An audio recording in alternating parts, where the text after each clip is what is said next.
রোজ বাড়িতে ঝামেলা, এটা খাবে তো ও ওটা খাবে না। তো ভাবলাম একই রেসিপি দুজনের জন্য দুরকমভাবেই বানাবো। চলো তাহলে রেসিপিটা তোমাদের সাথে শেয়ার করে দিই।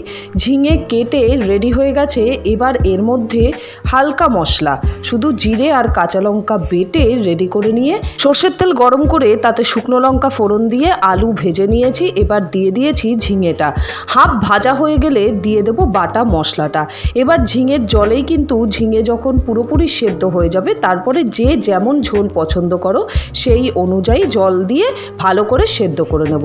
এবার যেহেতু আমার বড়বাবু চিংড়ি খায় না, ওনার অ্যালার্জি, তাই ওনার জন্য ঝিঙে আলুর ঝোল তুলে রেখেছি। এবার আমার শাশুড়ি আর আমার চিংড়ি পছন্দ, তাই অল্প তেলে চিংড়ি নুন হলুদ দিয়ে ভেজে নিয়ে ওর মধ্যে ঝিঙে আলুর ঝোলটা ফোড়ন দিয়ে দিয়েছি। একই রান্না, অথচ দুজনের মতো করেই রান্না করলাম। কেমন হলো বলো তো রেসিপিটা? বাড়িতে কার কার এমন সদস্য আছে? সাবস্ক্রাইব।